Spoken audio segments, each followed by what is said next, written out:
Okay, great. This hearing will come to order. Welcome, everyone. The subcommittee is meeting today to hear testimony on the Trump administration's Iran policy. I thank the witness for appearing today. I now recognize myself for the purpose of making an opening statement. I will then turn it over to the ranking member, Mr. Wilson, for his opening statement. And without objection, all members may have 5 days to submit statements, questions, and extraneous materials for the record, subject to the length limitations in the rules.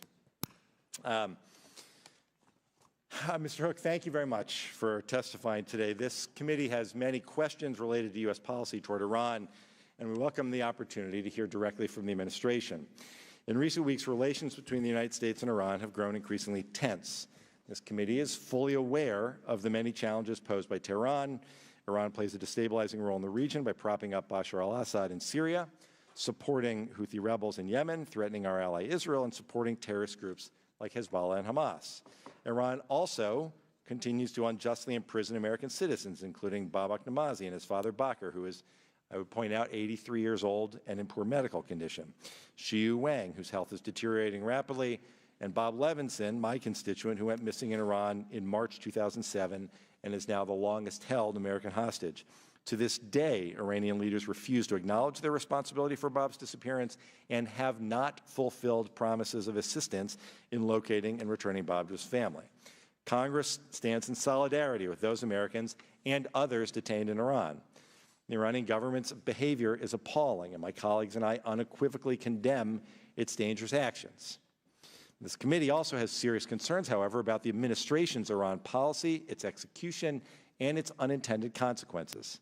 I have 4 primary worries about the administration's policy, and I question its coherence, its impact on our international leadership, its effectiveness, and at times its recklessness.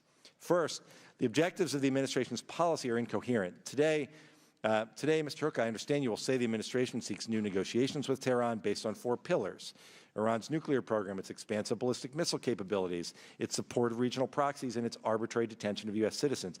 These objectives are laudatory and worth pursuing, but on multiple occasions, senior administration officials have expressed aims that are incompatible and sometimes work at cross purposes with these goals. National Security Advisor John Bolton is a longtime proponent of regime change in Tehran.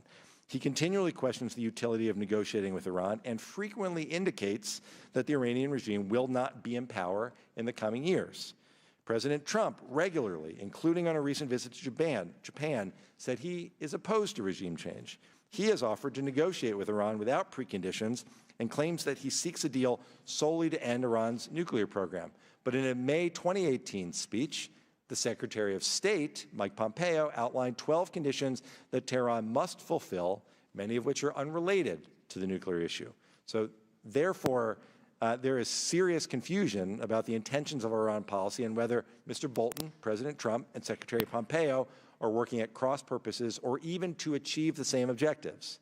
Second, the Trump administration's impulsive actions are isolating the United States from our allies, which makes it harder to counter Iran's nuclear and non-nuclear behavior. President Trump's withdrawal from the nuclear deal known as the JCPOA undermined U.S. credibility, undercut American leadership, and divided us from our allies. Now, I am no great defender of the JCPOA, but the agreement formalized international dialogue to address any Iranian violations or flaws in the accord, and by withdrawing, the Trump administration forfeited these mechanisms and frustrated global efforts to contain the Iranian nuclear threat. Furthermore, Iran recently announced that it would increase its stockpile of enriched uranium.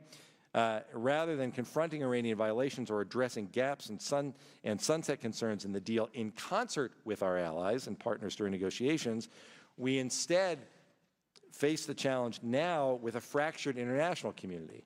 Those divisions also make it harder to rally our allies to address Iran's non-nuclear activities, like its ballistic missile program and destabilizing regional activities. The fact became apparent in recent days.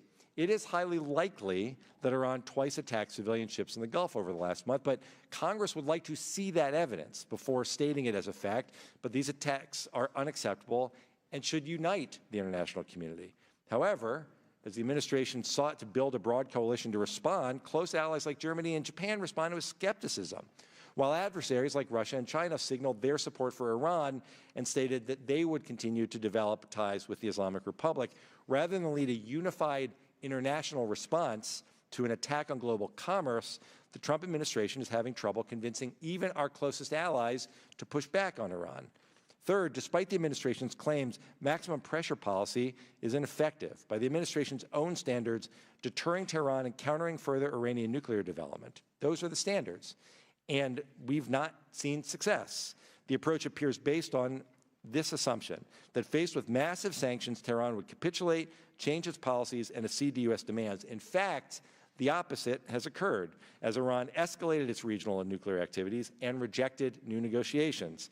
Sanctions have not compelled Iran to change its regional policies, which is not only my opinion, but the assessment of the head of Israeli military intelligence, who made that claim several weeks back. Fourth, it appears there is no process in place to reassess the assumptions underlying the administration's policy, consider alternatives, and change course. If the current trend continues, the Trump administration is likely to find a binary choice: back down in the face of Iran's aggressive behavior or engage in military action.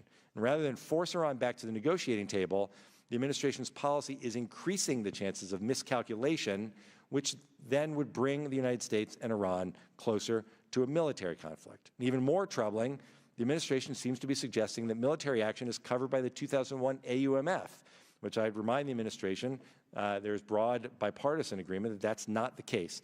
To reiterate, Congress has not authorized war with Iran. Mr. Hook, I hope you will clarify the administration's view on this issue.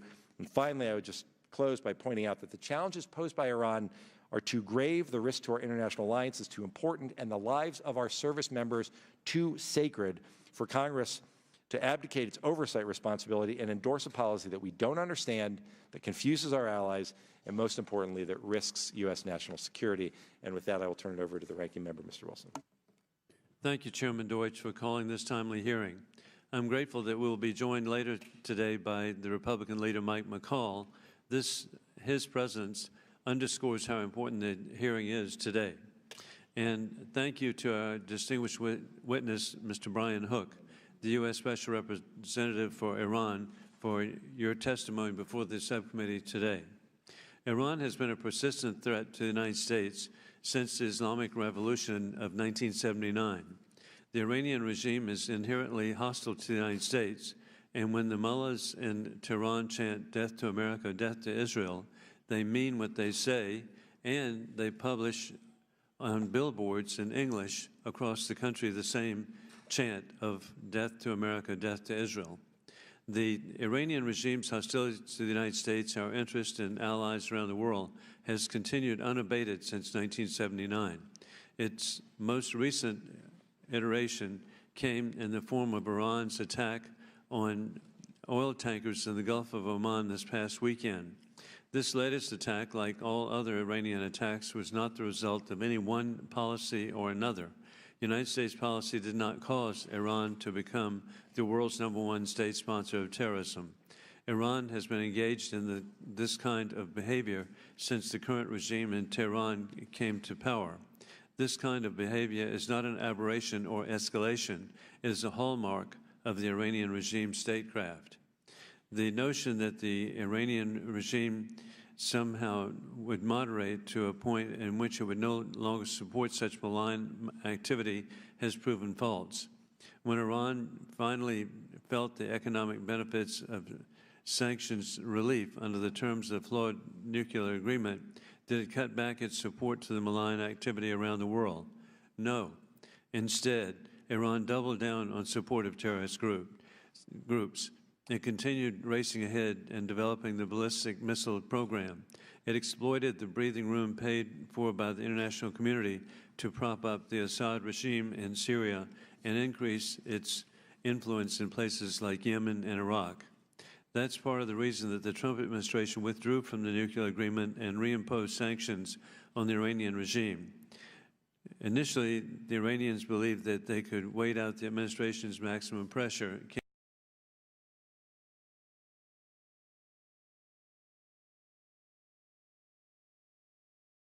To the Europeans to try to find a way around U.S. sanctions, but they have not succeeded. Iran's economy is spiraling, contracting at a rate of 6% so far this year after contracting nearly 4% in 2018. Feeling the squeeze, the Iranian regime has decided to revert to its tried and tested terrorist behavior with the latest attack in the Gulf and its announcement this week of its intention to breach the nuclear deal. These are both tactics of desperation designed to give wind to arguments that the U.S. policy precipitated the Iranian bad behavior. The sanctions against Iran are working. We have already seen some dividends of the administration's maximum pressure campaign. Reports indicate that Iran has had to slash payments to the fighters in Syria by a third due to the pain of American sanctions. Even employees of Hezbollah have missed paychecks and lost perks. Iran's cyber unit has also lost substantial funding, and the IRGC's cuts forth budget has been reportedly cut by 17%. At the same time, the United States must prioritize bringing our friends and partners into the fight with us. We cannot and should not do this alone. After all, it was the international sanctions regime against Iran that finally brought the regime to the negotiating table, and we must bridge the divide with our European allies to be fully effective. We must restore deterrence against Iran, and that requires the cooperation of our friends and allies in the region and beyond. Mr. Hook, thank you again for your being here today. We look forward to your service and understand that you've really got a job ahead of you, but your background indicates that you can achieve. Mr. Chairman, I yield back. I thank the ranking member. I'll now introduce our witness, Mr. Brian Hook. Mr. Hook currently serves as U.S. Special Representative for Iran and Senior Policy Advisor to the Secretary of State. Prior to this appointment, he served as Director of the Policy Planning Staff from 2017 to 2018. He previously held multiple senior roles in the Bush administration, including Assistant Secretary of State for International Organizations and Senior Advisor to the U.S. Ambassador to the UN. Mr. Hook managed an international strategic consulting firm from 2009 to 2017 and practiced law at Hogan Hartson from 1999 to 2003. We thank you for being here today. Mr. Hook, I'd ask you to please summarize your testimony in 5 minutes, and without objection, your prepared written statement will be made part of the hearing record. Thank you, Mr. Chairman, Ranking Member Wilson, and distinguished members of the subcommittee. I appreciate you inviting me today to testify before the committee and for devoting a hearing to discuss America's foreign policy to Iran. In my role as the United States Special Representative for Iran, I've made it a priority to stay coordinated with this committee. This administration has implemented an unprecedented pressure campaign with two primary objectives.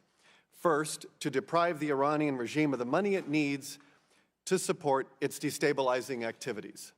Second, to bring Iran back to the negotiating table, to conclude a comprehensive and enduring deal, as outlined by Secretary Pompeo in May of 2018, shortly after the President left the Iran deal. President Trump and Secretary Pompeo have expressed very clearly our willingness to negotiate with Iran when the time is right. No one should be uncertain about our desire for peace or our readiness to normalize relations should we reach a comprehensive deal. We have put the possibility of a much brighter future on the table for the Iranian people, and we mean it.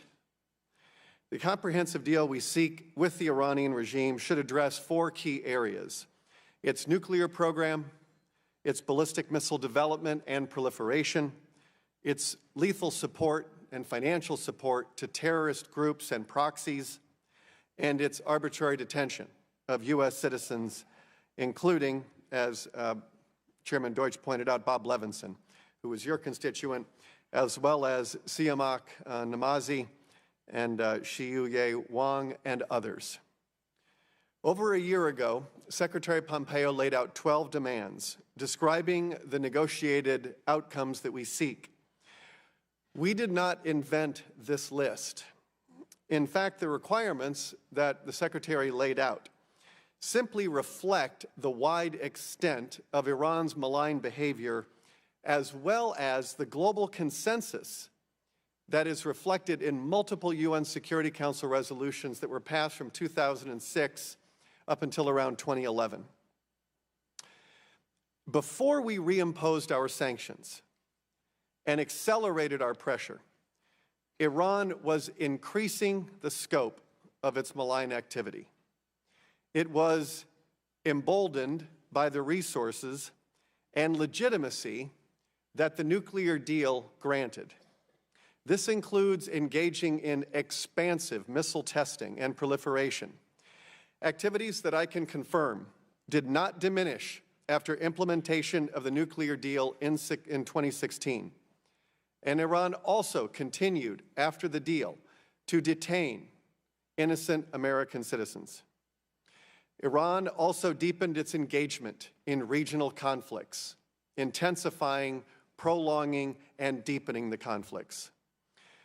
In Yemen, for example, Iran helped to fuel a humanitarian catastrophe by providing funding, weapons, and training to the Houthis. Its support has only prolonged the suffering of the Yemeni people. Looking at Syria, Iran supported Assad's war machine as the Syrian regime killed hundreds of thousands and displaced millions, creating the worst refugee crisis since World War II.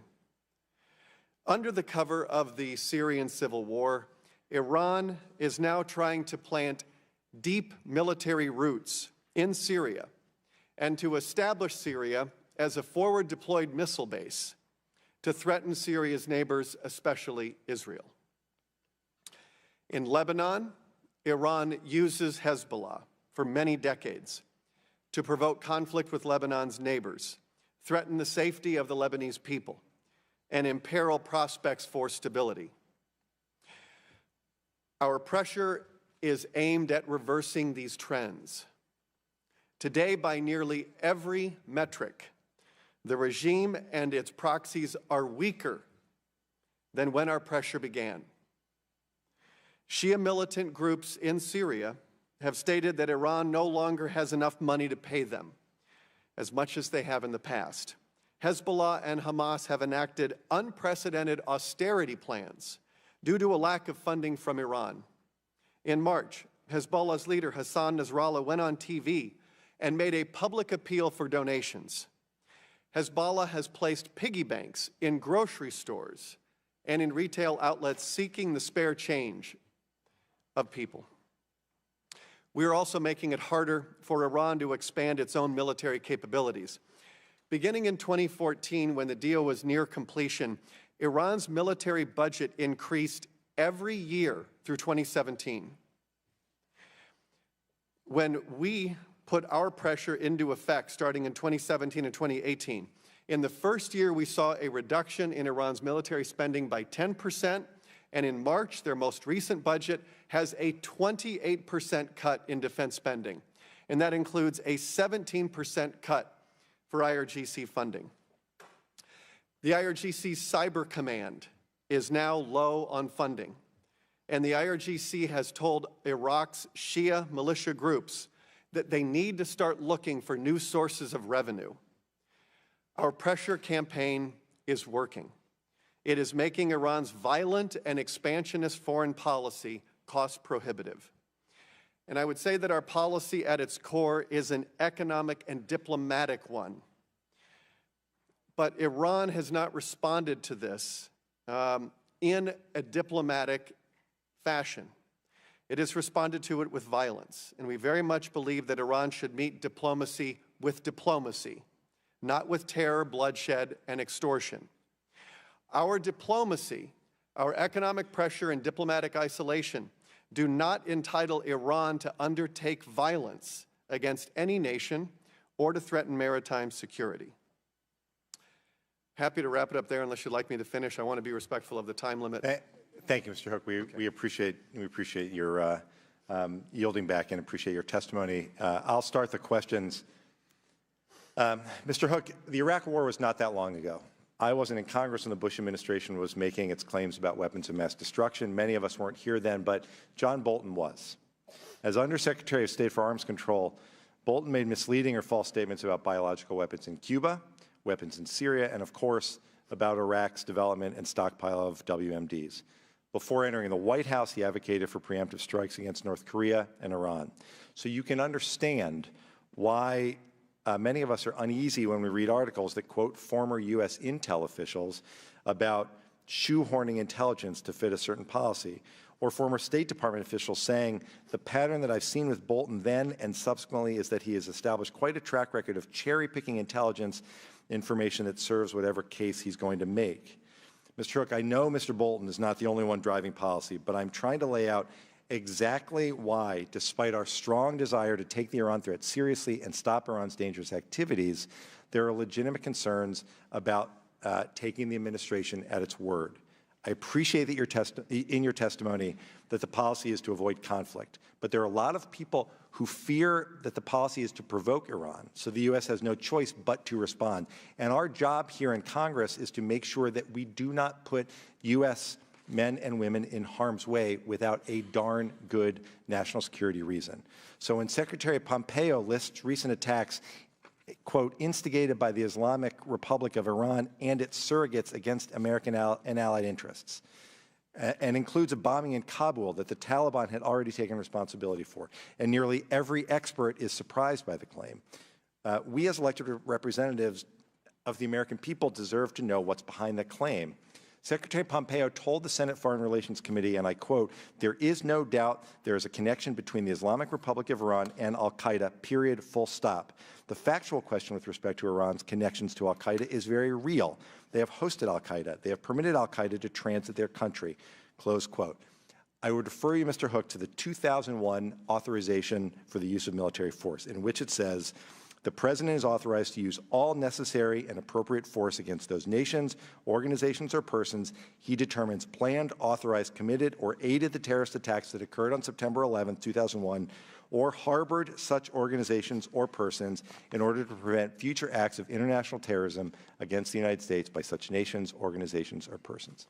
Mr. Hook, is the administration preparing to tell Congress that it has the authority to launch military action against Iran because one of Osama bin Laden's sons has been living in Iran? May I first start with the intelligence that you mentioned? I think last weekend, the House Intelligence Committee chairman said that the evidence of Iran's responsibility for the attacks is, quote, very strong and compelling. There was no cherry picking up intelligence. No, I understand, but I'd ask the question again. The concern, obviously, is that some of these statements that I've read suggest that the administration is prepared to say that it has the authority to launch military action against Iran because, under the 2001 AUMF, because one of Osama bin Laden's sons has been living there. How about because there are former al-Qaeda members living in or transiting through Iran? Is that enough to justify reliance on the 2001 AUMF to take military action against Iran? Well, I'm happy to answer the question. I just want to first underline, as I said in my opening statement, that we are not— I understand the policy. I appreciate No, I'm saying that. we're not seeking military action. And I'm grateful for that. I'm just talking about the concerns we have based on the statements that have been made. Is the administration preparing to tell Congress that it has the authority to launch military action against Iran because there is direct evidence of Iran having operational control over al-Qaeda? If the use of military force is necessary to defend U.S. national security interests, we will do everything that we are required to do with respect to congressional war powers, and we will comply with the law. I understand and I appreciate that. I would just ask again, is there, based on what I've laid out in the statements made by the Secretary and the National Security Advisor, do you believe that the administration could launch an attack against Iran under the 2001 AUMF? This is something which the Office of the Legal Advisor can give you an opinion on. If you'd like to submit it, that is a legal question. We will submit that. In the meantime, I would just remind you, Mr. Hook, Article 1, Section 8 of the Constitution grants Congress the power to declare war. I'd ask that you remind the President of the National Security Advisor and the Secretary of State of that. And finally, in my remaining seconds, I appreciate you raising Bob Levinson in your testimony. I just have one more simple question. What exactly is the administration doing to help bring Bob Levinson home? When we were in the Iran nuclear deal, the last meeting of the Joint Commission, which is the members plus the EU, I was in Vienna and I requested a meeting with Iran's Deputy Foreign Minister. And I raised the cases of all of the American citizens who are being unjustly and arbitrarily detained in Iran. I demanded their release. I asked for an update for each of them. We have our special envoy, Ambassador Robert O'Brien, who is working his entire life, his professional life is devoted to this. trying to bring Americans home. We are completely committed to this. What we have demanded is that Iran release these citizens. They are innocent, and they need to be released. They know that. Conversations with the foreign ministry, which is often in the dark on these matters, not always very fruitful, but we are pursuing every avenue possible. Thank you, Mr. Hook. Mr. Wilson. Thank you, Mr. Chairman. And Mr. Hook, Iran's ballistic missile program continues to advance because of the assistance of Chinese proliferators. While the State Department has taken steps to curb this proliferation, most recently sanctioning these individuals on May 22nd, they have shown adeptness at circumventing previous restrictions and continuing to support Iran's missile arsenal. Beyond the most recent sanctions, can you elaborate on the efforts undertaken by the administration to counter Chinese weapons proliferation to Iran? We have made it very clear to the Chinese, both publicly and privately, that we will sanction any sanctionable activity. And I think nations around the world know that we have undertaken this campaign of diplomatic isolation and economic pressure with great seriousness of purpose. And I think as a consequence, we are seeing historic levels of compliance with American sanctions, especially the oil sanctions. So we have now zeroed out Iran's exports of Iranian crude oil, and we are confident that nations are going to comply with that. Whether it's an arms embargo, Iran is still under an arms embargo. I will remind the committee that that embargo expires in 17 months under UN Security Council Resolution 2231, which memorialized this deal. It also lifts the travel ban on General Qasem Soleimani. And so we need to be looking ahead. I went up to the UN Security Council and briefed the entire council in early May to talk about the concerns we have about provisions that are going to start expiring. The world's leading state sponsor of terrorism should not have an arms embargo lifted, but that is the path that we are on. In October of 2020, the arms embargo expires, and so do some of the travel bans. So we think that's one of the reasons why we thought it was prudent to leave the deal. Puts us in a much better position to sanction arms embargo violations, and we are committed to doing that. In line with that, on June the 12th, Iranian-backed Houthi rebels launched a cruise missile at Aba International Airport in Saudi Arabia, wounding 26 civilians. You have previously stated that Tehran will be held accountable for the attacks of its proxies. How will the United States hold Tehran accountable for the Houthi rebels' increased aggression against civilian targets? Well, we've been certainly trying to improve the competencies and the capabilities of our partners in the region who are on the front lines of Iranian aggression, so that they are, if they are attacked, and the Saudi East-West pipeline was attacked, you had a Saudi tanker attacked, an Emirati tanker, a Norwegian tanker. That investigation for some of those countries is still ongoing. We very much support these countries and their right to defend when attacked, especially by Houthi rebels. Iran has, the Islamic Republic of Iran has spent hundreds of millions of dollars organizing, training, and equipping the Houthis to fight at a level beyond which makes any normal sense. And it has prolonged and intensified the conflict. So we certainly would like to see a political solution so that we can bring the fighting to an end and end the humanitarian catastrophe in Yemen. Iran has been a key player on this, and Iran is playing a very long game in Yemen. They would very much like to do in Yemen what they've been able to do in Lebanon, and to use the Houthis in the same model that they've used Hezbollah in Lebanon. And so we're looking very closely at that. We have now had half a dozen attacks. Ranking member, you mentioned one of them. We've had a half a dozen attacks in roughly about the last month and a half. And this is why we decided to enhance our force posture in the region so that we can reestablish deterrence. And with the half-dozen attacks, and now recently this week, the United Kingdom and Saudi Arabia have identified that the United States' assessment of Iran's responsibility is clear. And additionally, German Chancellor Angela Merkel has said there's strong evidence Iran is to be blamed for the attacks. Is there any more that you can share with us about identification? You're right, and it's important to highlight that I mentioned earlier the chairman of the House Intelligence Committee identifying Iran, but you've also had Chancellor Merkel, the UK Foreign Minister, the Kingdom of Saudi Arabia has also done that.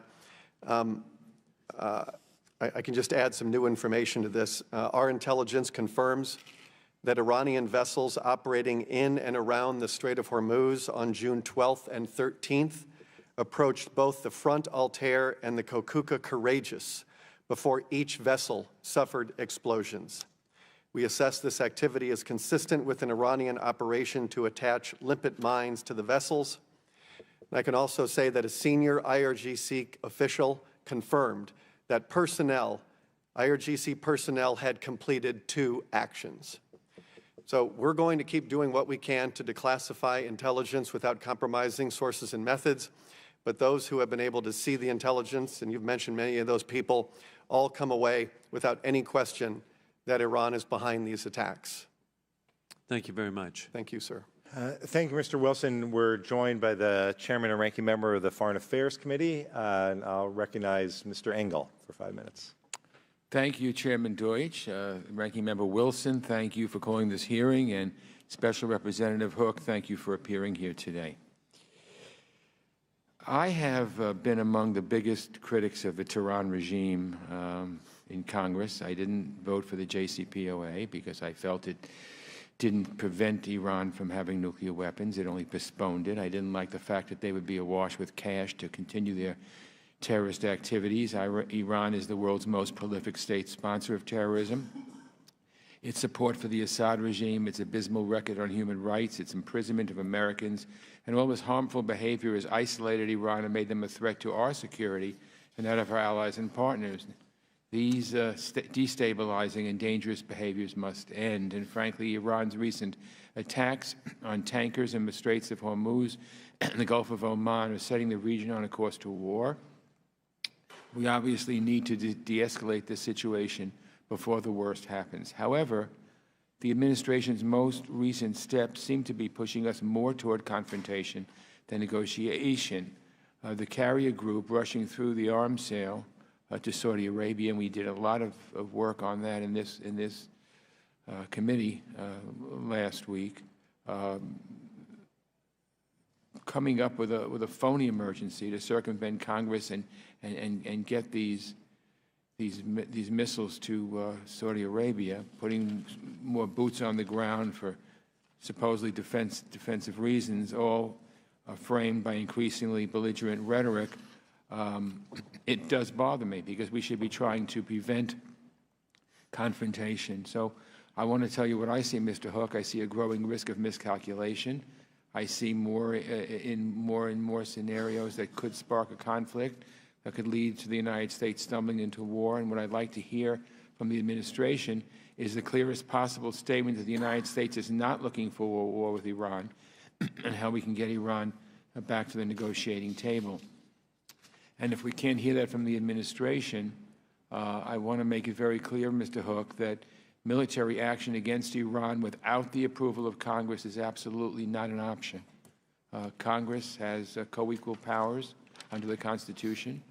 And, you know, we went through 20 years of going along with wars because we were told certain things were a fact when, in fact, they weren't. So I think that Congress has to play a major role.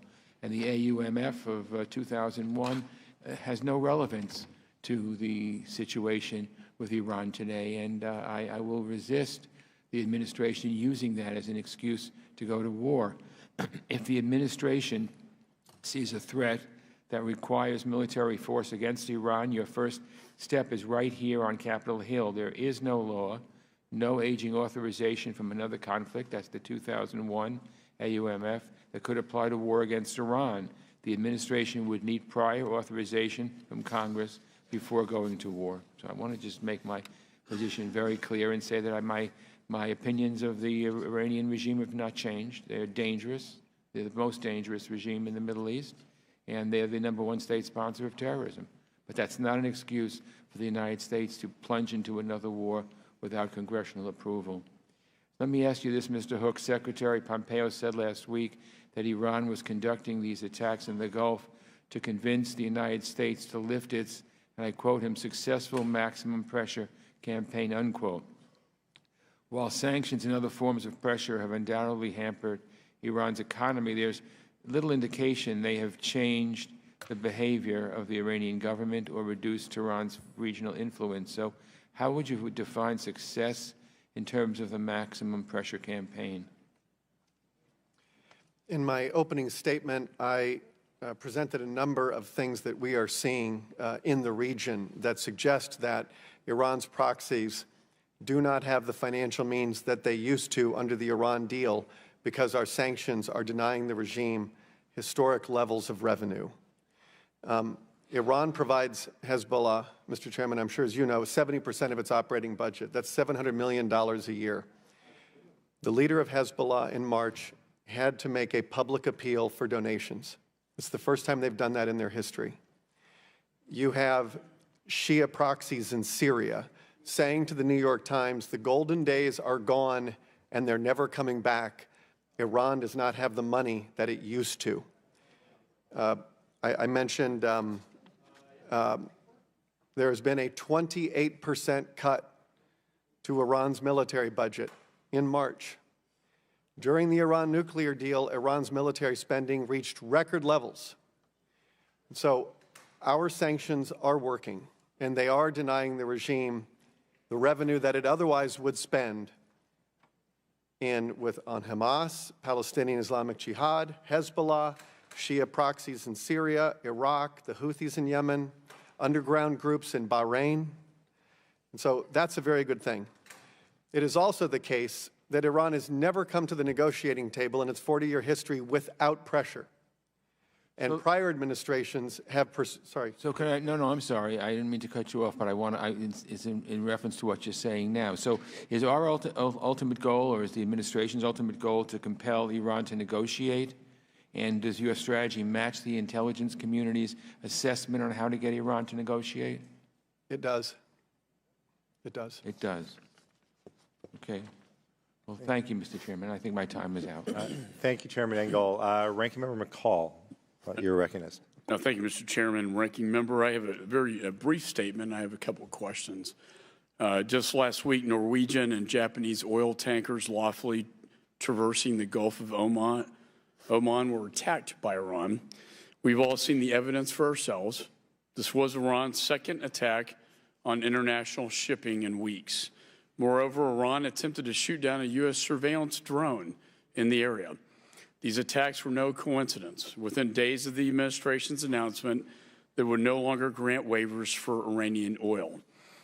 Tehran responded with threats to protect and defend Iran's waterway as a retaliatory measure.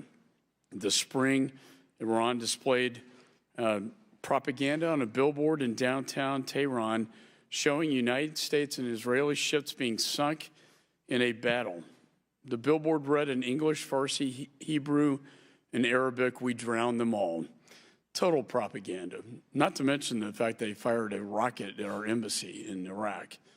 Iran continues to flout UN Security Council ballistic missile sanctions. They continue to enable its network proxies to wreak havoc. In fact, the top general in Iran called for prepare for war to the proxies. Our general said the threat is imminent. A particular concern are the Houthi attacks on Saudi oil fields and airports. The threat Iran poses to the United States goes back to 1979 and the storming of the U.S. Embassy in Tehran, and has continued with the deaths of 600 servicemen from 2003 to 2011, which Iran bears responsibility for. In May, the threat to U.S. personnel in Iraq was judged so significant that many of our diplomats were evacuated. A few days later, as I mentioned earlier, a rocket landed near the U.S. Embassy in Baghdad. Iran's announcement that it will begin enriching and stockpiling uranium in violation of international commitments should concern everyone on the planet. All of these actions reveal desperation on the part of Iran. In my view, the sanctions are working. It is crippling Iran. It's crippling their economy. They are cash-starved, and Hezbollah now is begging for cash. To me, these are all positive signs. Their cries for attention are a call for action for the United States and our allies. I believe our maximum pressure campaign is working. We must continue to meet their aggression with forceful diplomacy. I believe all of us, the administration, Republicans and Democrats on the Hill, agree that peace is preferable to war. No one wants to see military action against Iran, but rest assured the United States will be prepared to respond to any attacks against our security and security in the region. My question has to deal with the 1,000 troops that have been deployed in the region and our military assets, and what is the purpose for their presence, and do we have any contingency military plans? Thank you for your statement, Mr. Ranking Member. Yesterday, Secretary Pompeo and I traveled to Tampa, Florida, and met with the new commanding generals of both CENTCOM and SOCOM. We had very good discussions while we were there. We want to make sure that we are deeply coordinated with the Defense Department across a broad range of issues. As you pointed out, we have sent about 1,000 additional troops to the region. The decision to deploy to expedite the passage of the USS Abraham Lincoln Carrier Strike Group was made on May 3rd. We started in late April and early May, started to receive very credible and very disturbing intelligence threat streams that Iran was plotting attacks against American interests in multiple theaters. And the President and his National Security Cabinet were in agreement that we needed to enhance our force posture in the region, which we've done. We think that that has helped to decrease the risk of miscalculation. And a lot of what we were concerned about at the time has not come to pass for the time being. We have not relaxed our vigilance against these threats from various vectors. And I think we have put in place the right kind of policy to restore deterrence against these attacks. What we have seen so far have not been on the scale that we have expected, but that does not mean that Iran is not capable of doing those things. But we have made it very clear that there will be severe consequences if Iran does go down that road. I appreciate your message of deterrence and defending our allies in the region and our interest and commerce in the Straits of Hormuz, which is vitally important to energy throughout the world. I just want to conclude with this, Mr. Chairman, that in our Department of Defense approach bill that we will be voting on, there is a repeal.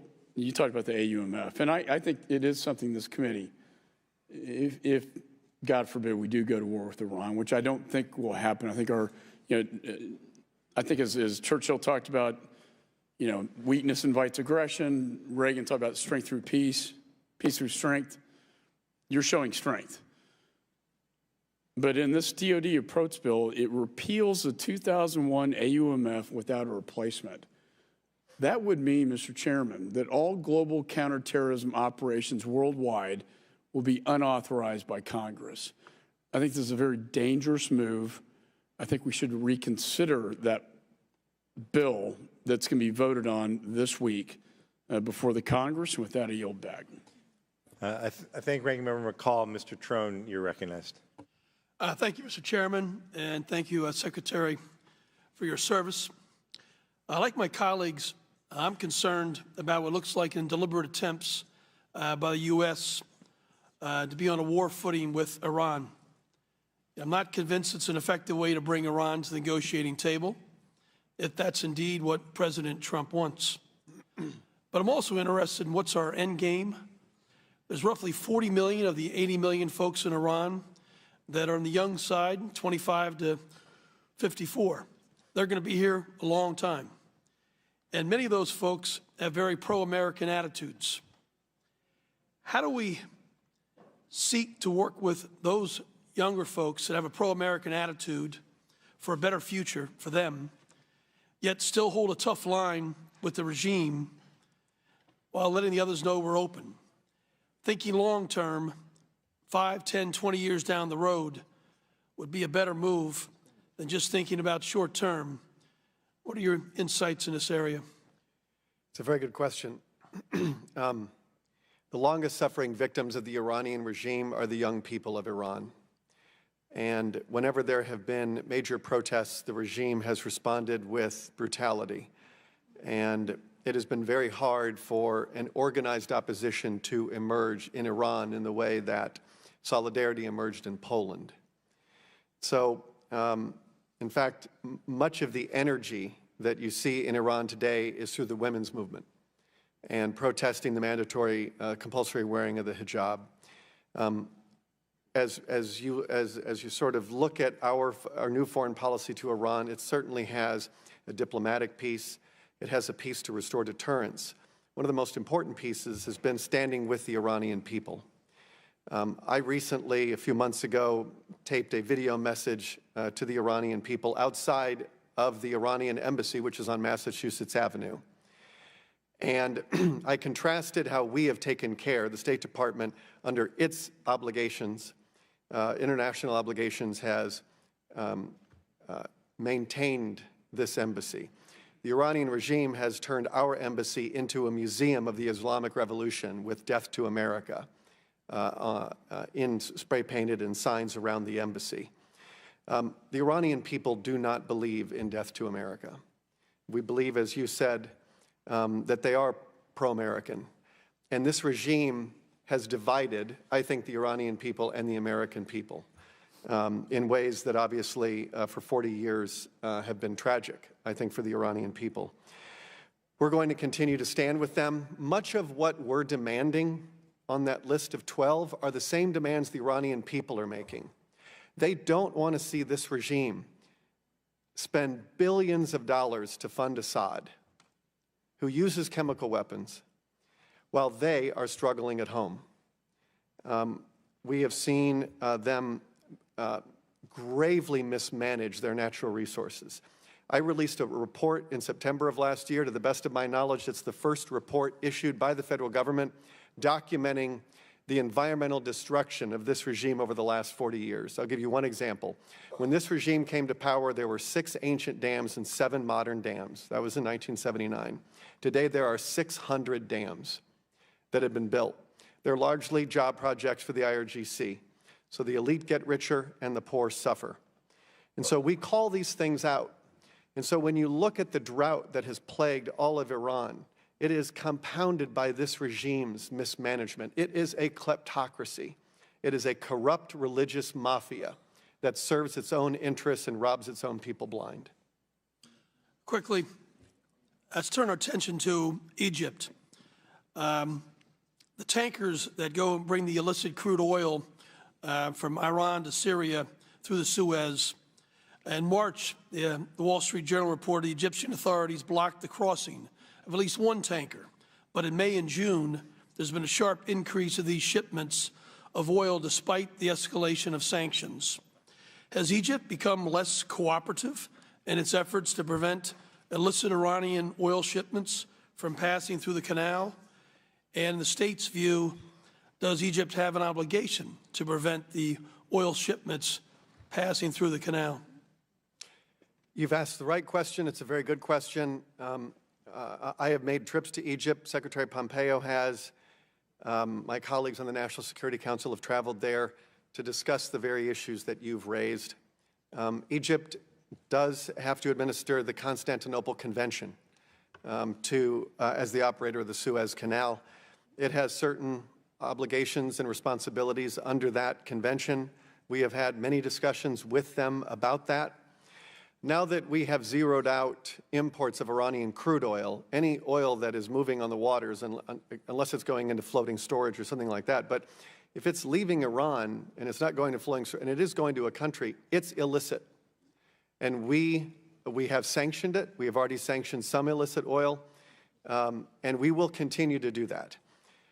We have made ship operators around the world to understand that this money, this oil that finds its way into Syria or to Lebanon is IRGC oil. Now that we have used congressional authorities to designate the IRGC and the Quds Force as a foreign terrorist organization, that allows us to prosecute and to hold people criminally liable as a felony the material support to the IRGC and the Quds Force. So we plan to use that authority vigorously. We have used it vigorously in the context of Hezbollah, and we will use it in this context, and we believe there's an opportunity there. We do not believe that any port operator, any ship operator should take on the liability of working with Iranian tankers. Thank you. Mr. Kinzinger, you're recognized. Thank you, Mr. Chairman. And again, sir, thank you for being here and for your service. I think it's important at the top of this that we note that when we talk about Iran, we're talking about the government and not the people, two very different things. And I think that's important to distinguish. I think it's interesting in all this. I remember prior to this administration still having concerns about Iranian attacks to troops and interests in the region. So it's not like this is something that's popped up with the election of President Trump. I mean, specifically in our counter-ISIS campaign, there was a lot of worries about what would happen to the re-energized Shia militias in Iraq. And so a quick point to the, I think I would say some, not my friends necessarily on the other side of the aisle, but things we hear the Blame America First crowd that use Cuba, for instance, and Venezuela as a great example of how to do governance. First off, 9/11 was not an inside job. The Bermuda Triangle is not aliens. We landed on the moon, vaccines saved lives, and Iran did the attack in the Gulf. And that's, I think, the biggest thing to understand. You continue to see the conspiracy theorists that pop up that can take any amount of evidence and try to cast blame and say it's a false flag. And usually we relegate those to the very extremes of political discussion. But I think sometimes we're seeing that enter the more mainstream now because, frankly, some people have let politics get in the way of good foreign policy. And I think another point is, look, innocent Iran is not the result of, meanie Americans. The reality is this has been a battle against the United States, our interest, Israel's interest, and our allies' interest for a very long time, for 40 years. I want to ask you a few questions, though. Thinking of Lebanon specifically, is Hezbollah better off with the deal in place or without the deal in place? And I'm going to ask a series of kind of quick ones, so. When we were inside the Iran nuclear deal, we were not able to use any of our energy or financial sanctions. The energy sanctions come to about $50 billion in revenue, and that is the amount of revenue that a policy of zero imports of Iranian crude oil can achieve. So I just was in Lebanon, and what I'm hearing is Hezbollah is not better off now. It's not. Because of... It is not. So Iran has less money to spend today on its proxies than it did when this administration took office. And how much humanitarian aid has Iran sent to the Houthi rebels in Yemen, or to the Houthi population in Yemen? I'm not aware of any aid that has gone from Iran to the Houthis. How many people do we estimate have died in the Syrian civil war? A general estimate? I believe it's around 500,000 who've died in the Syrian civil war, and hundreds of thousands have been displaced. Do you think Assad could have survived without the help of Iran?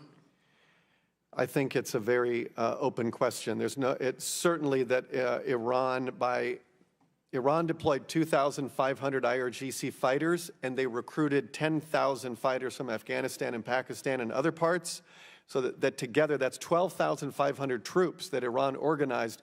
They gave Assad $4.6 billion in lines of credit and billions of dollars in revenue. It would have made a big difference had Iran not been on the field. And I'll mention that was during the existence of the Iran nuclear deal. Approximately, I don't need the number, but generally, do you know how many Americans died in Iraq as a result of Iran?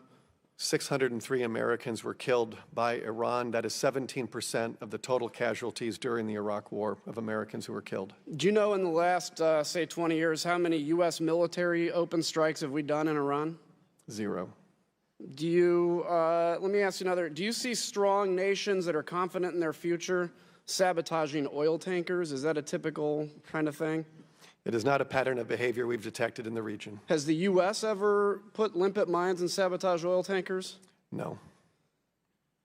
And I want to mention a quick point about the Iran nuclear deal. So this was actually signed into law in 2015. The year obviously now is 2019. It's been 4 years, and as we all know, time flies by. And so if you think about that fact, it's pretty incredible. So I want to advance basically 4 years, so that amount of time ahead today. So in 2020, the UN ban on Iranian arms exports and imports will lift under the Iran nuclear deal. In 2023, so basically an exact amount of time from 2015 to today, again, the UN ban on assistance to Iranian ballistic missiles will end. Ban on manufacture of advanced centrifuges will begin to expire. Assuming congressional approval, U.S. nuclear sanctions will lift. And in that time again, in 2025, snapback provisions will expire. In 2026, the cap on IR-1 centrifuges will lift. The ban on replacing those with more advanced models will expire. And restrictions on centrifuge research and development will end. And in 2031, all restrictions lift. I make that point, sir, for those that think this is some amazing deal that will last perpetually into the future, that we're already halfway to the beginning of this deal starting to expire. And we saw only worse behavior from Iran. So with that, Mr. Chairman, I thank you. And again, Mr. Hook, thank you for being here, and I yield back. Thank you, Mr. Kinzinger. Mr. Keating, you're recognized. Thank you, Mr. Chairman. I'd like to initially say that, years ago when I was in Iraq, just hours later, I did see a rocket-propelled, Iranian rocket-propelled explosive device take the lives of American soldiers that I was eating with just hours before that. So this, in no question, is no way at all to excuse their hostile activities, unexcusable activities. But I want to just look at your testimony a moment and ask a couple of questions. Number one, when you're talking about the non-nuclear activities of Iran, the malign activities, the missile testing, yes or no? The U.S. still had the option for sanctions and other actions, even if we continued with the JCPOA. So we did have options absent leaving the JCPOA. Is that correct, yes or no? Bad options. Yes or no? Did we have options? Bad options. All right, we had options. Bad options. Later on, you're just saying that the decision to perhaps move forward with enrichment is a result of the fatal flaw of the agreement. Wasn't it true that Iran was conforming to the agreement? I've heard no country say that they weren't conforming to the nuclear agreement, abiding by it. And it was only after we tore up that agreement and moved away from a nuclear deal that provided some protection, clear protection, much greater protection from the nuclear threat of Iran, that it was the tearing up of that that was the causal effect, not a fatal flaw that was resulting in that. I think I'll leave that as a statement because you're not likely to agree with it, but I believe it is true. And in your testimony, just to get some consistency, you know, in other hearings we've had in our subcommittee and the committee as a whole, we're looking for policies and consistencies and resolve. The conclusions even of minority witnesses, we have no Russia policy. We have no China policy. We have no North Korea policy. We have no Syrian policy. So in your testimony, I just want to point out that you said Iran supported Assad's brutal war machine as the Syrian regime killed hundreds of thousands and displaced millions. Couldn't you say the same thing of Russia? Exactly the same thing of Russia's activities? I'm going to leave that. We have a special envoy. No, couldn't you, just as a layman, couldn't you say it? Well, I want to stay out of Jim's lane. Ambassador. Well, I don't want lanes here, because that's precisely the point. If you don't have policies, you can go into lanes that go nowhere. I'm happy to answer the question. We inherited the Russian military in Syria when we came into office. And so we had options as we were facing ISIS.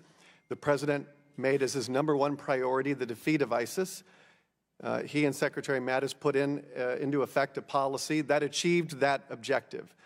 And so we are very pleased with what we've been able to do to end the territorial caliphate that existed in Iraq and Syria. But you said in your testimony, as part of the rationale with Iran is Iran supported Assad's brutal war machine, the Syria. It killed hundreds of thousands, displaced. I could make the argument that Russia was more pivotal than any country in turning the tide there, and more responsible than any country other than Assad himself. I mean, so what's the consistency with Russia? Why aren't we dealing with that issue with Russia? In my statement, I did not say that Iran had eclipsed Russia in culpability. You left it out. I'm the Iran envoy. So I cover Iran. I'm trying to make clear what Iran is doing in Syria. This is the frustration we're having with the administration. Everyone has their lanes. Everyone won't speak. You can't deal with lanes when you're dealing with policy. Well, and there's no overarching policy, and it's moving closer to conflict in this instance. I mean, we're reaching a very serious stage here. Can you just explain to me, finally, in a few seconds I have left, what is that thread from the initial authorization to use military force that exists now, they've been using? Explain to me the thread of how that could be used in this Iranian situation and the current conflict we're in now. To me, the thread doesn't exist. So explain to me where that thread is. And what do you mean by the thread? Which thread? The thread that pulls together the authorization to use military force that we're using against terrorists and extremists currently. How does that apply to Iran? I don't see a connection at all. We have not used military force against Iran. We have enhanced our force posture in the region. The Secretary said just 2 months ago that that's on the table, that could be used absent action from Congress. So you're here in your lane representing the Secretary who said that that's something they could do. So I want to explain, since you're here and not the Secretary, I want to ask you, where's the connection? I see none. I think you have to go to Congress to act on any kind of kinetic actions with Iran, absent our instant self-defense. I had answered that question earlier for the chairman. I'm happy to repeat the answer. Please. We will do everything we are required to do with respect to congressional war powers. No, I asked, that's not answering the same question. Where's the thread? Where's the connection? That's not the same question. I'm happy to explain this as best I can. We received credible threat reporting in late April and early May that Iran was plotting imminent attacks against American interests in multiple theaters. We enhanced our force posture in a defensive mode so that we could protect ourselves if attacked. That's it. That's as far as we've taken this, and no farther. So there's no threat in the future that I've heard from you. I yield back. Thank you. I would just let the members know that votes could be called as early as 1:15. The witness has to appear in the Senate at 2, so we won't be able to come back after votes. If members choose to use less than their 5 minutes, we'll be able to get everyone in.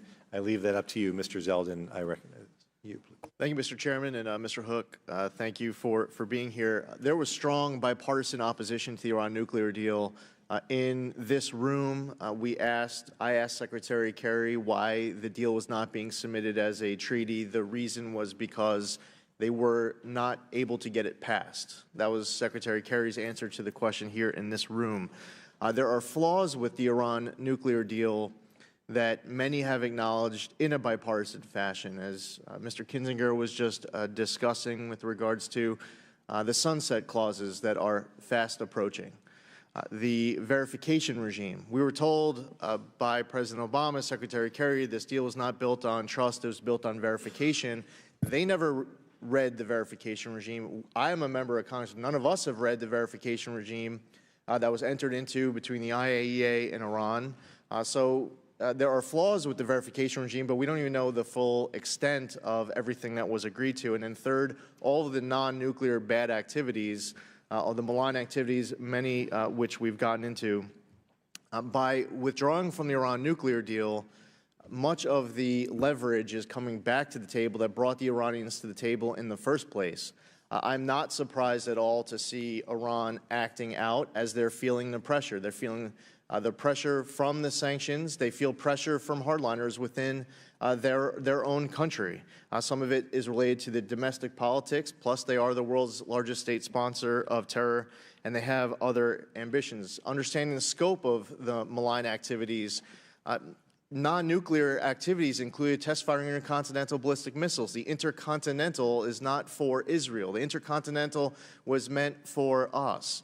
the Houthis, helping the Houthis overthrow the government in Yemen, the support for the Assad regime, support for Hezbollah, the activities that we have seen beyond just those, and of course, as Mr. Kinzinger often points out, as he should, the killing of United States service members. We had no leverage left to be able to deal with all these other activities. Some would argue we did have leverage. Well, the Iranians weren't at the table. And the conditions may not yet be set to be able to negotiate something in the middle of June of 2019, but we're getting there, and the strategy is working. Now, I think it's important that you are here to clarify what the Trump administration's policy is with regards to Iran, and I think it's our responsibility as members of Congress to give you that opportunity to clarify it and certainly not to muddy the waters. I believe that President Trump believes that Iran is an adversary that does not respect weakness, only respects strength. We can't be silent not because we want war, but because we want to prevent it. We have many people in our federal government, some might be political appointees, some might be career, who believe in the four instruments of national power, and the diplomacy, information, military economics. There's a belief that by having the military option on the table, that diplomacy, multilateral, bilateral, the information campaign, the economic pressure are all more effective. The military option is the last possible option. I've spent a lot of time with the President of the United States, and we've discussed this topic. The President does not want to go to war with Iran. The President of the United States does not want to go to war with Iran. But there's a belief in the four instruments of national power that by having the option on the table, it's the last possible option, that it helps make the other aspects of our instruments of national power more effective. I also wanted to point out something with regards to the Iranian people.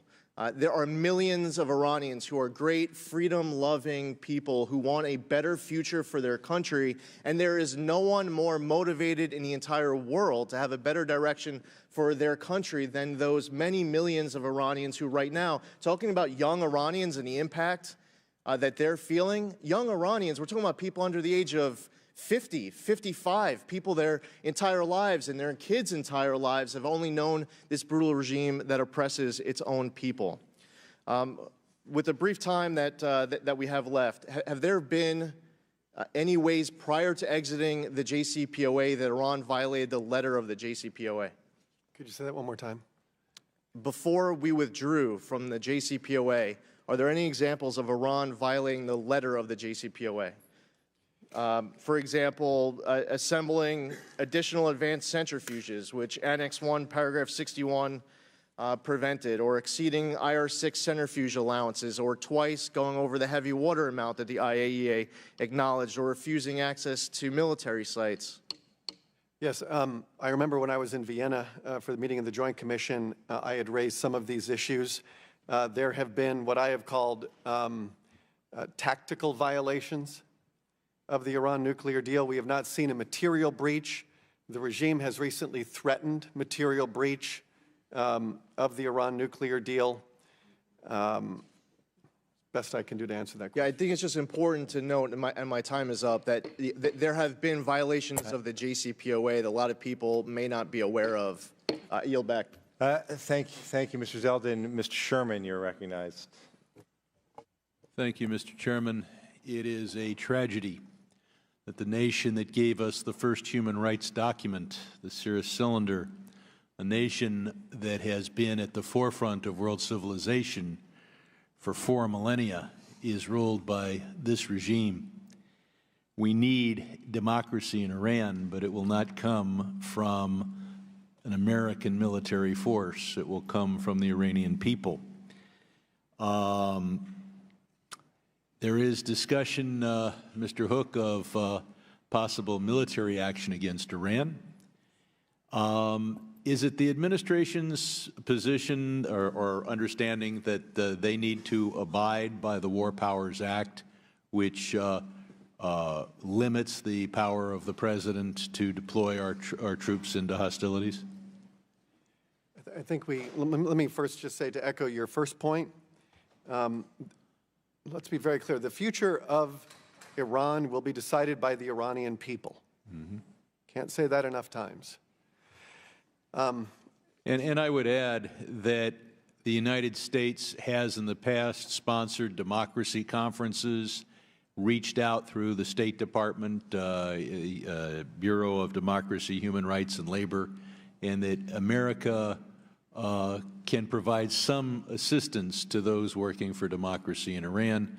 I would like to see us take all the radio broadcasts that I hear in Los Angeles in Farsi and get them retransmitted very inexpensively, I might add, so that the Iranian people could hear the hundreds of different opinions and see the flowering of different ideas and see what a public free debate is like. But let's go back to the War Powers Act. As I think I said earlier, we are not looking for military action. We have kept our foreign policy squarely in the guardrails of economic pressure and diplomatic isolation. I understand that, and I will point out that if the economic pressure we were imposing was given, if we gave the reason for that being Iran's wrongful actions in Syria, which have cost hundreds of thousands of lives, not to mention Yemen, et cetera, and their human rights, we could have stayed in the JCPOA, so they would be bound by it, and they'd still be subject to the same sanctions. But instead, we've pulled out of the JCPOA, which, as you point out, Iran may be in material breach of, and we'll cross that bridge when we get. Well, it's important with the legislative body that we focus on what the legal parameters are. And I know it's not your intention to invade Iran, but this is a discussion of your legal right to do so, or the administration's legal right to do so without Congress. And it's quite possible that you'll come to Congress under extreme conditions and ask for this or that authority. But based on the authorities that you have now, what is the power of this administration? Are they subject to the War Powers Act? I'm not a War Powers Act scholar. I can only tell you that everything that we would do would be lawful. And everything that we are trying to do now is defensive. I can't underline, there is no talk of offensive action. We are trying to, it's a defensive move that we have made. It is not the position of the administration that the 2001, and we talked about this earlier, but, that the 2001 authorization to use military force against those who carried out 9/11 would authorize a war against Iran, correct? I'm not a scholar in this area. Do you take did the Islamic Republic bomb us on 9/11?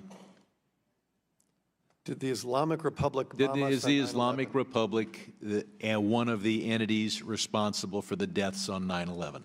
No. Thank you.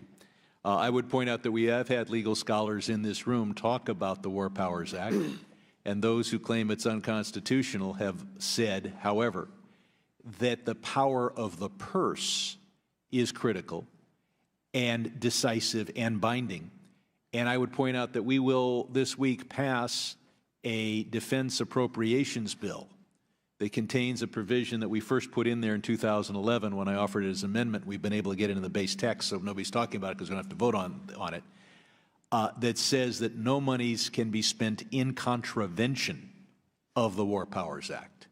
So if we were to deploy military forces in contravention of that act, we would not only be in violation of that law, we'd be in violation of the appropriations bill.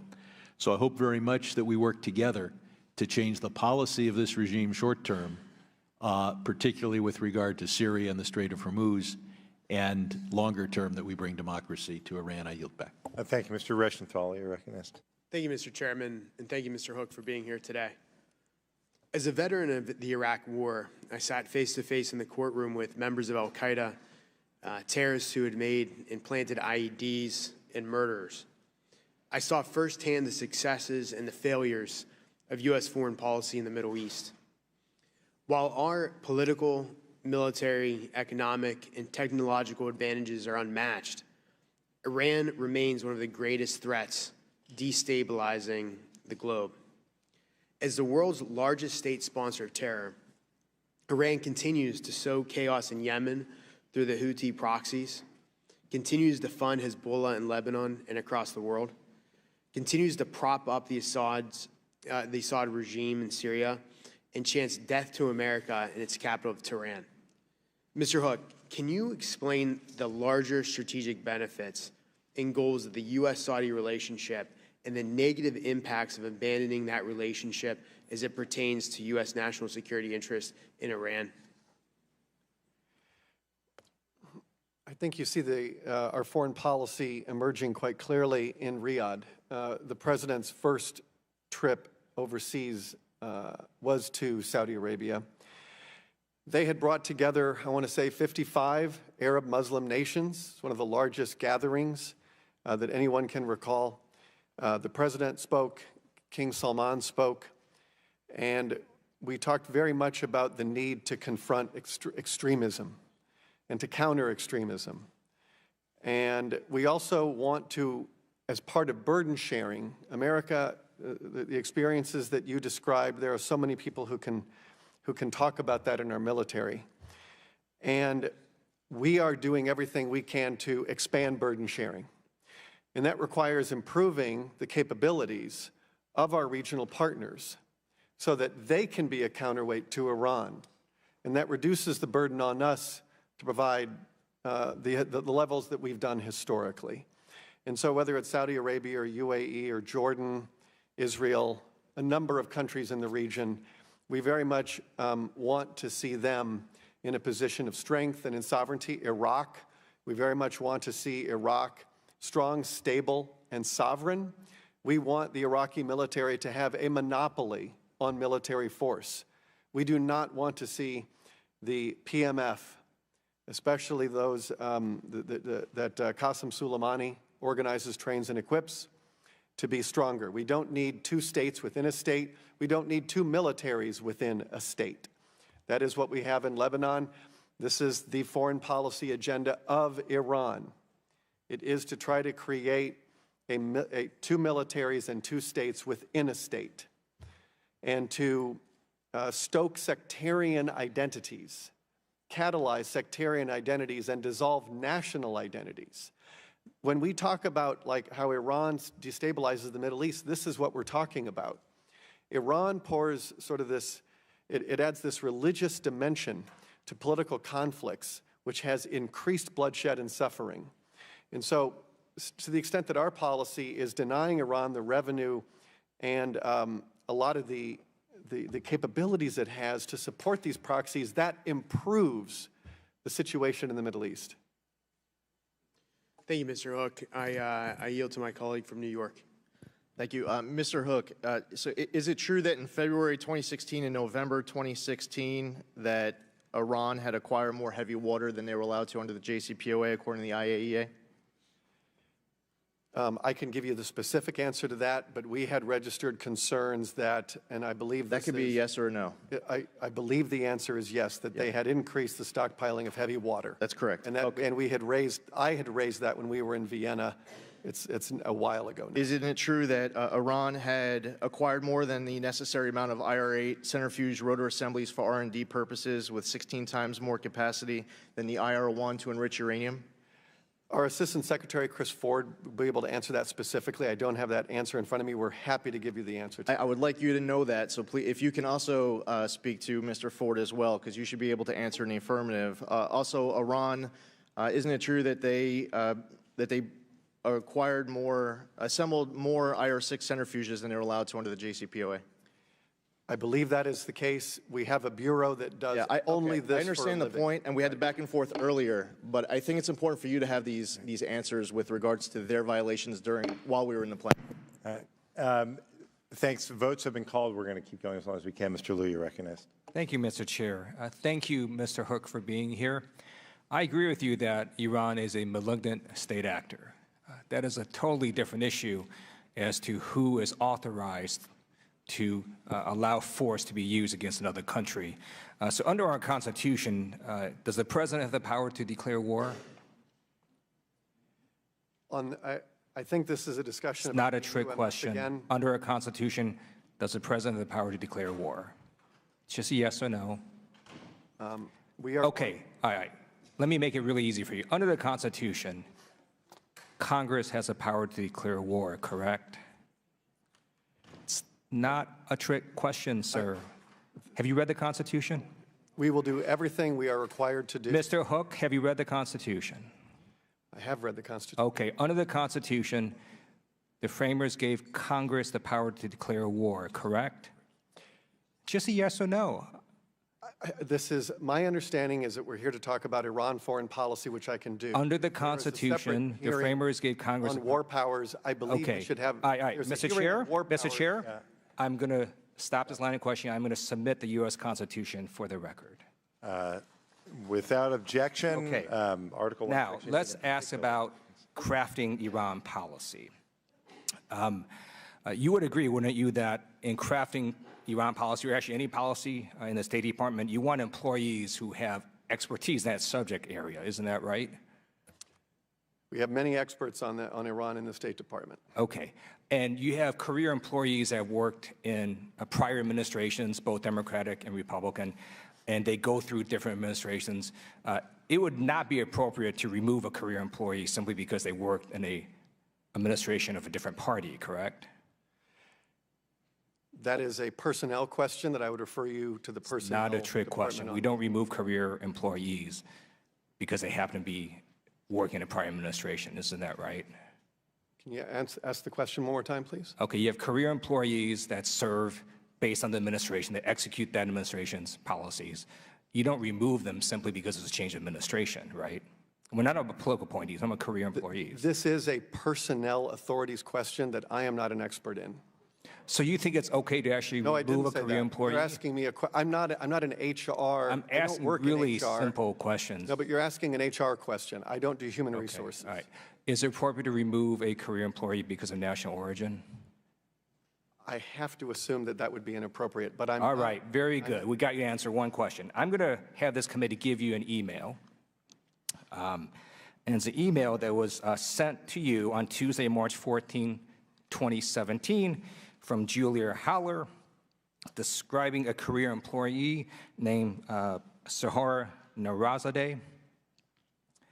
And in the email, she says, Sahar Narazadeh is on detail to your office, basically SP, and that she's trying to get her suspended. And she notes, as background, she worked on the Iran deal, specifically works on Iran within SP, which is your office, was born in Iran.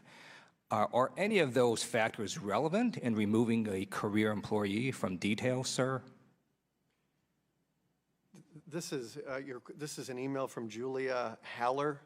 I didn't write this email, so I'm just not sure what your question. But you did respond saying this initial info is helpful.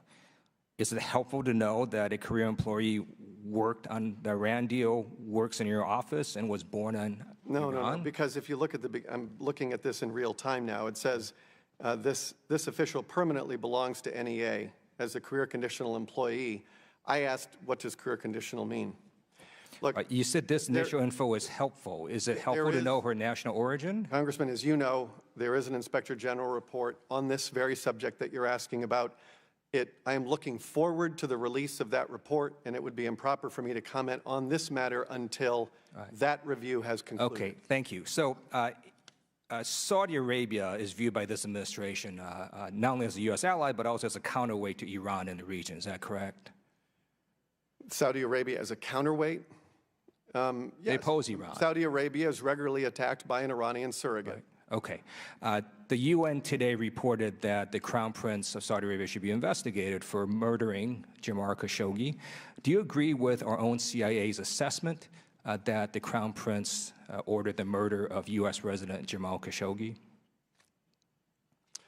On the subject of that, Secretary Pompeo has made it very clear that we are determined to hold every single person who materially responsible accountable. The Saudi prosecutor has taken important steps toward accountability for the tragic killing of Jamal Khashoggi, but more needs to be done. Thank you. I look forward to you holding the Crown Prince accountable. I yield back.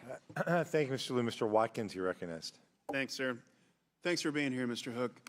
Does the administration hold the long-held belief to assure freedom of navigation throughout the Persian Gulf, Strait of Hormuz, and other waterways? Yes, it's an important national security and economic priority. Last week, the president tweeted, it is too soon to even think about making a deal. They're not ready, neither are we. What do you believe it'll take in order for Iran to begin negotiations, sir? From the time we left the deal, we made it very clear that we want a diplomatic solution to the broad range of threats that Iran presents to international peace and security. We have made that repeatedly. The President has done it repeatedly, that he is ready to sit down. Secretary Pompeo said he will sit down without preconditions. President Trump endorsed Prime Minister Abe making an historic visit to Iran to pursue a diplomatic outcome and to lead to talks. The Supreme Leader of Iran put out a few tweets that made it very clear that he will not even listen to the President. And then for good measure, he attacked a Japanese-owned tanker. Iran continues to reject American overtures for a diplomatic solution. And we have seen no relaxing of that. And we have made it also very clear that Iran can either start behaving like a normal country or it can watch its economy crumble. And we are committed to driving up the costs of Iran's violent foreign policy. Final question, Mr. Hook. The regime in Tehran is one of the world's worst human rights abusers. How does that, or does that, and how does that weigh into the calculus of our dealings with Tehran? In September, I put out a report that was released during the UN General Assembly, and I devoted an entire chapter to Iran's human rights violations. I'll give you one example. There was one Canadian Iranian who founded I think it was the Persian Wildlife Foundation. He was arrested and then died in prison. You have Iranians who protest because they want clean air and they want clean water and they want to protect wildlife, and the regime responds by killing them. You have women around Iran who are denied their basic dignity. And so we stand very strongly with the Iranian people, especially Iranian women. Yes, we do. Thank you, Mr. Hook. Mr. Chamberlain, you're back. Thank you, Mr. Watkins. I now recognize Mr. Malinowski. Thank you. Let me start by echoing the chairman's comments about our hostages, including Bob Levinson, whose family are constituents of mine. And I just really hope that we prioritize this diplomatically and not subsume it in a sea of demands that are much less likely to be met in the near term. And now I have a few questions. Sir, the President in recent days has said that the Iranian attacks on the tankers in the Gulf were very minor. What did he mean by that?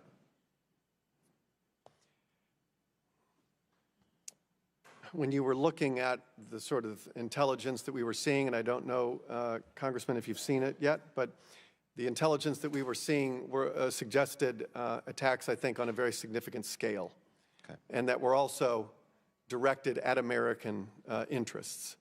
All right.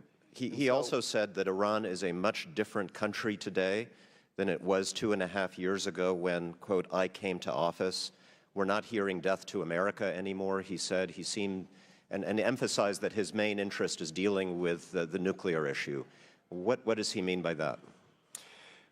Iran is, by almost every metric, weaker today than when it was over 2 years ago when we came into office. We think that that's just simply raw numbers. And I discussed some of those in my opening statement. And so it is weaker. Okay. It's a little, I mean, the implication of his statement was that they were a little less threatening, that the policy had been successful.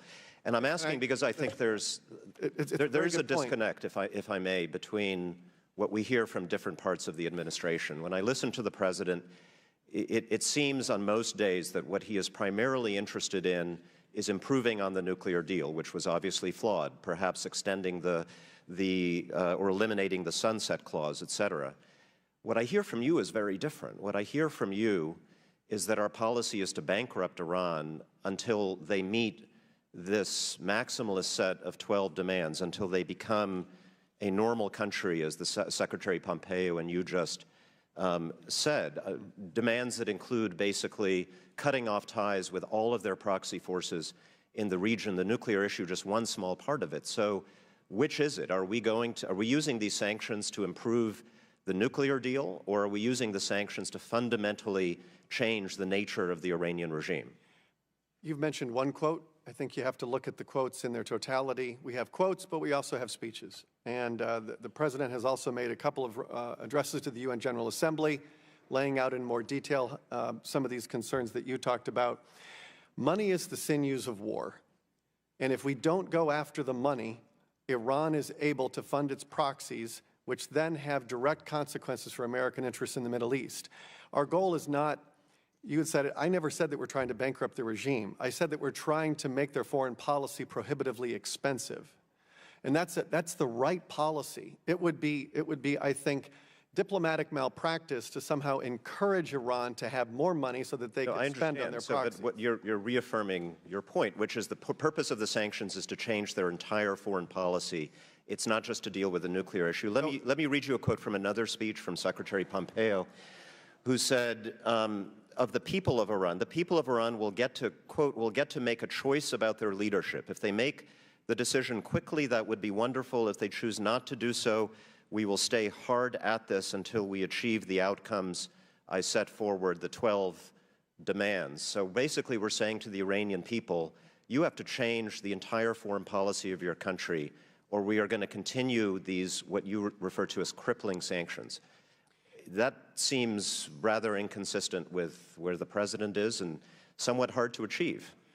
The President, if you look at what he has said over the last couple of years, he has taken a comprehensive approach to the entire range of threats that Iran presents. The nuclear threat is obviously the one that has the biggest consequence, okay? And so we prioritize that. That does not mean, though, that we're going to look the other way on the missile testing, the space launch vehicles, the missile proliferation, the regional aggression, the human rights abuses. And I think one of the traps that the international community fell into was that as soon as you said Iran is in compliance with the deal, it ended the conversation. And it obscured all of the ways that Iran has used the Iran nuclear deal to destabilize the Middle East. It made them stronger. It gave them more money. It has a weak inspections regime. It is silent on ICBMs. And it expires. And so rather than wait for all of these things to come to pass in 10 years when Iran is stronger, we have pulled that forward. But I truly believe that everything we are seeing today is inevitable. So if we fix the deal, the sanctions remain in place, is what you're saying, until everything else is fixed? No. What I've said is that our sanctions have two purposes, and I said this in my opening statement: to deny the regime the revenue it needs to run an expansionist foreign policy and to bring them back to the negotiating table. Thank you, Mr. Hook. The votes have been called. Mr. Hook needs to get to the Senate, which leaves just enough time for Mr. Cicilline to recognize. Thank you, Mr. Chairman. Mr. Hook, I'm very concerned that the actions taken by this administration over the past 18 months have isolated the United States and brought us closer to war.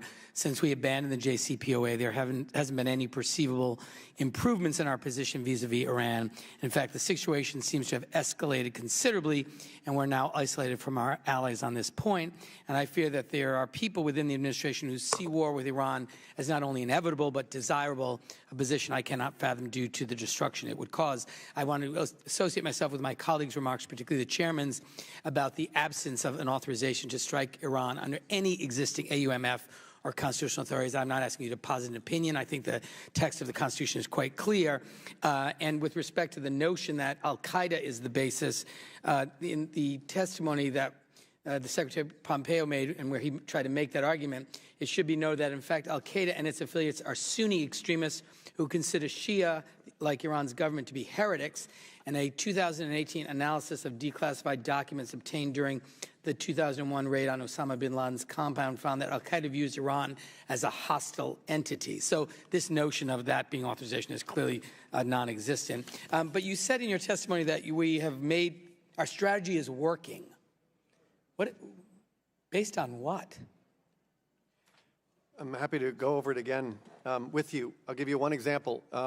Under the Iran nuclear deal, Iran's military spending reached record highs. In this administration, the first year it was down 10%, and then starting in March, it's down 29%. So a strategy, I guess maybe the question really is, what's the strategy is to achieve what objective? Maybe that's the question. Our strategy is to get to a new and better deal that we would submit to the Senate as a treaty. Okay. Which is a mistake that the prior administration, we think that the last deal should have been submitted to the Senate, and they went around the Congress and they found the votes in the UN Security That's sort of rich on the sort of the moment that Iran is about to increase its capabilities to, in fact, develop a nuclear weapon as a result of us walking away from the agreement. But, you know, Secretary Pompeo in May of 2018 stipulated a list of 12 behavior changes by Iran that would meet U.S. conditions for normalization. And he said at that time, and when I said at that time, it looked like more of a wish list than any actual set of policy proposals or a strategy to achieve them. But as of today, which of the 12 demands that were articulated by the Secretary have been successfully met in the intervening time period? I don't have the 12 in front of me. Well, have any of them been met? Let me make it easy for you. Well, they're the regional aggression. We have weakened their proxies.